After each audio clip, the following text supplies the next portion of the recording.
మహాతల్లి. నిజంగా మహాతల్లి. ఆవిడను చూస్తే ఎలాంటి వాళ్లకు పూనకం వచ్చినట్టయ్యేది. తాము ఏం చేస్తున్నది, ఏం మాట్లాడుతున్నది వాళ్లకు తెలిసేది కాదు. వెనుకటి యుగాల మదర్ గాడ్సెస్ ఇంతకన్నా గొప్ప ఇమేజ్ కలవాళ్లు కారని రూఢిగా చెప్పవచ్చు. అయితే ఇది నాస్తిక యుగం కనుక ఒకళ్ళు దేవత అన్న మనిషిని మరొకళ్ళు సైతాను అనటం స్వాభావికం. మహాతల్లిని సైతాన్ అనలేదు కానీ వెర్రిదని ఒక ప్రవాదు వేశారు. ఆవిడ కొందరు భక్తులను కరిచిందని, దరిమిలా వాళ్ళు చచ్చారని వదంతులు వ్యాపింపజేశారు. ఈ వదంతులను చాలామంది మొదట్లో నమ్మలేదు. కానీ ఆమె భక్తులకు అప్పుడప్పుడు కరవటం కొందరి కళ్ళబడింది. ఆమె మీది భక్తి కొద్దీ వాళ్ళు ఆ సంగతి దాచిపెట్టారు. ఆవిడ చేత కరిపించుకుని చస్తే మరి జన్మ ఉండదు అని కూడా కొందరు వాదించారు. ఆవిడకు ఈ కరిచే జబ్బు రాను రాను ముదిరిపోయింది.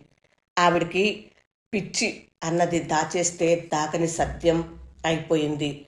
పోలీసులు వచ్చి ఆమెను అరెస్టు చేశారు. కొంతకాలం విశ్రాంతి ఇస్తామని ఆమెతో చెప్పటానికి చాలా పెద్ద పోలీస్ ఆఫీసర్ వచ్చాడు. నాయనా, నన్ను వీరాసుపత్రిలో పెట్టడానికా వచ్చావు అని మహాతల్లి అడిగింది. చచా, ఎంత మాట, కొద్ది కాలం విశ్రాంతి అని పోలీస్ అధికారి గొణిగాడు. నాకు పిచ్చేమిటి నాయనా, నాకు పిచ్చి అన్న వాళ్లకు పిచ్చి. కావలిస్తే నా కళ్ళలోకి చూడు. మహాతల్లి పోలీస్ ఆఫీసరును కండబూడేటట్టు కొరికింది. మహాతల్లిని జైల్లో పెట్టారు.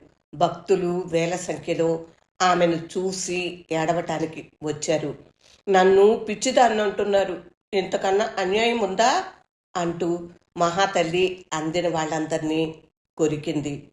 నిజంగా పిచ్చే అయి ఉంటుందంటావా అని భక్తులు ఒకరినొకరు అనుమానంగా అడుక్కున్నారు. మహాతల్లి గల్పిక విన్నారు కదా. రచన కొడవటిగంటి కుటుంబరావు. ఈ గల్పిక మీకు నచ్చిందా ఫ్రెండ్స్? నచ్చితే లైక్ చేయండి, షేర్ చేయండి, ఇంకా నా ఛానల్ని సబ్స్క్రైబ్ చేయండి.